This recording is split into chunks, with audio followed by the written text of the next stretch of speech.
বাংলাদেশে তো চোরের অভাব নাই, কারণ হচ্ছে যে এই জায়গাটা দেখেন কি গর্ত, এবং এই জায়গাটা আমি ঠিক করার জন্য বলছিলাম হচ্ছে যে কলেজ গেট থেকে উপরে ওঠার যে রাস্তাটা আছে আপনার হচ্ছে যে টঙ্গী হাইওয়ে, রাস্তার অবস্থা খুবই খারাপ দেখতে পাচ্ছেন।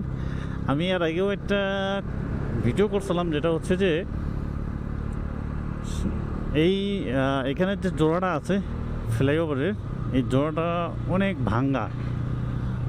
বাংলাদেশে তো চোরের অভাব নাই, কারণ হচ্ছে যে এই জায়গাটা দেখেন কি গর্ত, এবং এই জায়গাটা আমি ঠিক করার জন্য বলছিলাম হচ্ছে যে একটা ভিডিওর মাধ্যমে, কিন্তু এই জায়গাটা কোনো ঠিক করা হয় নাই। সুতরাং এটা কিন্তু অনেক রিস্ক। অনেক সময় আছে যদি এটা ভেঙে পড়ে যায় বা কোনো সময় একটু দুর্ঘটনা ঘটে, বা এই রডগুলো চুরি হয়ে গেছে, যে একটা প্যানেল দেওয়া আছে মাঝখানে, এই রডটা নাই। সো এটা না থাকার কারণে হচ্ছে মেন রিজনটা হচ্ছে যে অনেক গাড়ি গেলে ঝাঁকি খায় দূর। সো এই ঝাঁকিটা কিন্তু অনেক প্রবলেম, অনেক সময় অ্যাক্সিডেন্ট হতে পারে ব্যালেন্স হারাইয়া।